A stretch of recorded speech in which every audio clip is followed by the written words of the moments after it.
Next, Senator Hassan. Oh, thank you, Mr. Chair, and Secretary Kennedy, thank you for being here. I'd like to start by talking about the current measles outbreak, which I know is a concern for all of us here today. 2 children in Texas have tragically died from measles this year, the first children to die from measles in our country in more than 20 years. Measles is almost completely preventable with the measles vaccine. As you know, it's critical that families hear directly and clearly from healthcare leaders about how they can best protect their children. So, Mr. Secretary, I'd like to give you an opportunity to say clearly here today to any parents who are watching that the best way to protect their children from measles is to vaccinate them. Yeah, I've said that the best way to stop the spread of measles is through vaccination. But I would say this. We have handled this measles outbreak. We get a measles outbreak every year. We've handled this measles outbreak better than any other nation. What I was interested in, you can say, what I asked you to do was to say straight to the camera, as you did on social media, that it is your position that the best way for parents to prevent their kids from getting measles is to vaccinate them. And that is your statement today. I said that too. Right? All right. Well, that is great. Thank you. Now, you lead the nation's health department, so let me ask you a couple of questions. Do you think HHS should employ anyone who has endangered the health of children? No.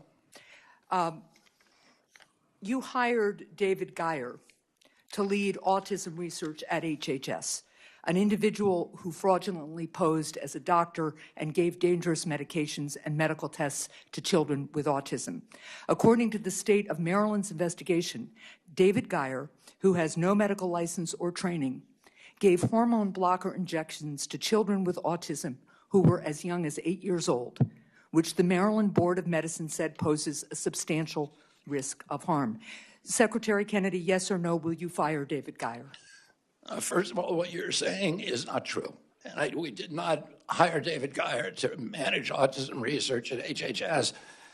So what is his job? What is his job then? You just said some very defamatory things about a person who, by the way. So let me just be clear for the record. Those charges, Senator, I am going to correct the record on this. Let me tell you what the record says, and then I will hear from you.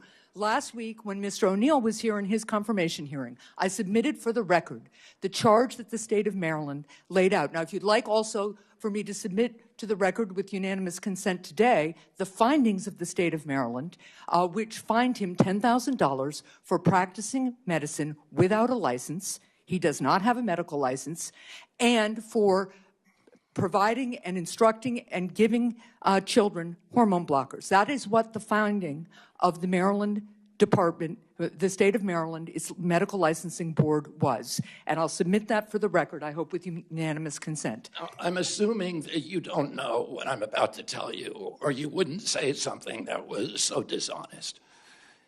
You may or may not know that David Geier sued the American. I do know that. I do know that. That doesn't change the findings, nor does it change the experience of the parents who testified. That finding was reversed by court, and he was awarded $5 million. That is not true. Now let me ask. So I just want confirmation. David Geier is still at HHS. I wrote you a letter about this a month ago, and you have not responded. Well, I apologize for that. That's our bad, and I will respond. But David Geier is not managing autism research. So what is his job? What is his job at HHS? This is somebody who gave parents the impression that he was a doctor and gave hormone blockers to children as young as 8, telling them that hormone blockers would somehow magically help their kids with autism. His father His father is a doctor, but he is not.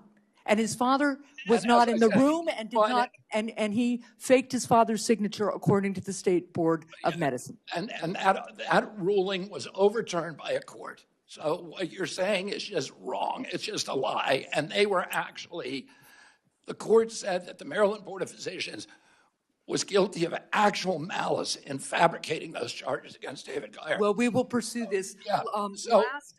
And I will submit for the record. So do you want to know why we brought David Geier in? Sure. Because it wasn't to run autism research.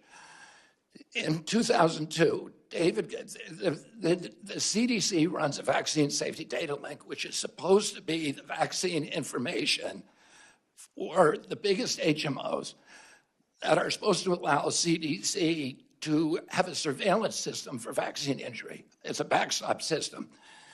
The CDC will not let any physicians in there to look at it or any scientists, independent scientists. He's neither a scientist nor a physician. Right. Congress ordered CDC to open it to the Geiers. So they are the only scientists who have ever been in there. But again, Mr. Geier is not a scientist. Thank you. Independent scientists. Okay, well, Senator Hassan's time's expired, but before we move on, did you have a unanimous consent request that I heard in there, Senator? You, Senator Hawley, I did. A unanimous consent request for the printout of the website that shows Dr. Geier is not Dr. Geier, that's his father, Mr. Geier, is employed, and also a unanimous consent request for the finding from the Board of Licensing in Maryland. Without objection to both of those. And now, Mr. Kennedy, before we get to my time, do you want, if you'd like to finish your response, go ahead, and then I'll recognize myself. David Geier is the only living independent scientist who's seen the VSD inside. There's been a lot of monkey business with the VSD, including allegations of fraud. And he was hired by an independent contractor not as an HHS employee, but by an independent contractor to look at the documents that we were getting to the VSD to see if they conformed with what he saw between 2002 and 2016. And that's the only reason that he was brought in, to see if there was, there's so much information that has disappeared from that database. The only way we could find out what information disappeared was because he was the one guy who saw it. And just let the record show he's not a scientist. Thank you very much. All right.